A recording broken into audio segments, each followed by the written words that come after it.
খুনি গোষ্ঠী আপনার জুলাই আগস্ট মাসে গণহত্যা চালিয়েছে, যারা পালিয়ে আছে তাদেরকে ধরার জন্য আমরা ইন্টারপোলের মাধ্যমে রেড নোটিশ জারি করতে যাচ্ছি। আইন উপদেষ্টা ডক্টর আসিফ নজরুল জানিয়েছেন, শেখ হাসিনা সহ জুলাই আগস্টের গণহত্যায় জড়িতদের দেশে ফিরিয়ে আনতে ইন্টারপোল রেড নোটিশ জারি করতে যাচ্ছে সরকার। রোববার 10 নভেম্বর সকালে আন্তর্জাতিক অপরাধ ট্রাইব্যুনালে পুরাতন ভবনের সংস্কার কাজে পরিদর্শন শেষে সাংবাদিকদের কথা জানান তিনি। দেশের বাইরে কর্মসূচি আপনি যে ফ্যাসিস্ট খুনি গোষ্ঠীর যিনি নেত্রী ছিলেন, ওনার যে টেলিফোন কনভারসেশন আমরা লিকড শুনেছি, এটা যদি সত্যি হয়ে থাকে আপনারা দেখতে পাচ্ছেন যে বাংলাদেশকে অস্থিতিশীল করার জন্য, বাংলাদেশে অরাজকতা সৃষ্টির জন্য, আমাদের দেশকে বিপদে ফেলার জন্য উনি কতটা মরিয়া এবং কতটা হীন পরিকল্পনা করতে পারেন, এই অডিওটা হচ্ছে সেটার প্রমাণ। তাদের কাছে দেশের স্বার্থ কোনো ব্যাপার না, তাদের নিজের গোষ্ঠী স্বার্থ হচ্ছে ব্যাপার। এটার জন্য দেশ কত বড় বিপদে পড়বে, কত বড় একটা দুর্নাম হবে, সেটা নিয়ে তাদের কোনো মাথা ব্যথা নাই। তাদের প্রয়োজনের সময় তারা যে কোনো কৌশল, নিজেদের স্বার্থে দেশকে বিপন্ন করার যে কোনো কৌশল গ্রহণ করতে পারে। এটা সম্পর্কে আমরা অবগত আছি। আমাদের ছাত্র জনতা তারা সজাগ আছে, বাংলাদেশের মানুষ ঐক্যবদ্ধ আছে, কোনো রকম অপতৎপরতার কাছে বাংলাদেশ হার স্বীকার করবে না। আমি প্রথমেই বলি, এটা কোনো মামলা না, এটা হচ্ছে আইসিসির প্রসিকিউশন অফিসকে একটা জাস্ট একটা পিটিশন লিখে জানানো। এটা পৃথিবীর যে কোনো মানুষ করতে পারে, এটা মামলা না, এটা একটা দীর্ঘ প্রসেসের মধ্যে দিয়ে যায় এবং এটা এতই একটা অবিশ্বাস্য এবং বস্তুনিষ্ঠহীনতা মামলা, এটা কোনোভাবেই এটা গৃহীত হওয়ার কোনো কারণ নাই।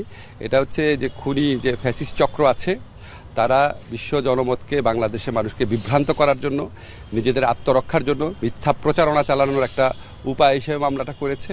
আমরা এটা ধর্তব্যের মধ্যে নিচ্ছি না, বরং আমরা আপনাদেরকে এটা জানাতে চাই যে এই খুনি গোষ্ঠী আপনার জুলাই আগস্ট মাসে গণহত্যা চালিয়েছে, যারা পালিয়ে আছে তাদেরকে ধরার জন্য আমরা ইন্টারপোলের মাধ্যমে রেড নোটিশ জারি করতে যাচ্ছি। এটা খুব দ্রুত হবে।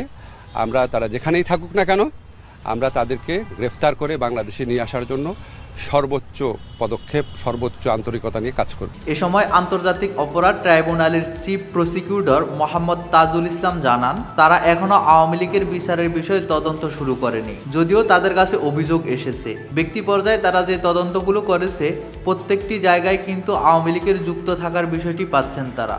আমরা এখনো দলের বিচারের ব্যাপারে তদন্ত শুরু করিনি, যদিও আমাদের কাছে অভিযোগটা এসেছে এবং যা ব্যক্তি পর্যায়ে আমরা যে তদন্তগুলো করছি, প্রত্যেকটা জায়গায় কিন্তু আওয়ামী লীগের যে ইনভলভমেন্ট সেগুলো আমরা পাচ্ছি। যেমন ধরেন, আওয়ামী লীগের কেন্দ্রীয় প্রেসিডিয়াম, যুবলীগ, ছাত্রলীগের কেন্দ্রীয় যে কমিটি আছে, তাদের বিরুদ্ধে তদন্ত চলছে আলাদাভাবে এবং তাদের বিরুদ্ধে এই গণহত্যা, মানবতা বিরোধী অপরাধের সাথে সম্পৃক্ততার প্রমাণ আমরা ক্রমাগত পাচ্ছি।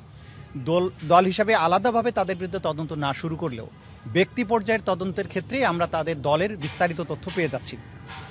আমরা যখন সিদ্ধান্ত নিব, আগে আমরা আসলে ব্যক্তি পর্যায়ের বিচারগুলো করতে চাই এবং যখনই সরকার সিদ্ধান্ত নেবে দল হিসাবে তাদের বিচার প্রক্রিয়াটা শুরু করতে, যেহেতু তদন্ত প্রক্রিয়াটা অনেক দূর এগিয়ে আছে, সেই ক্ষেত্রে আমাদের এই তদন্ত প্রক্রিয়া শেষ করে দল হিসাবে সরকার যখনই বলবেন তখনই আমরা তাদেরকে বিচারের মুখোমুখি করার জন্য প্রস্তুত করতে পারবো। সুতরাং এই ক্ষেত্রে আমাদের কোনো দুর্বলতা নেই, সমস্যা নেই। আমাদের তদন্ত প্যারালালি চলছে, যদিও আলাদাভাবে আমরা দল হিসাবে বিচারের জন্য তদন্ত রিপোর্টটা সেইভাবে তৈরি করছি না, এখন শুধু ব্যক্তি পর্যায়ে আছে।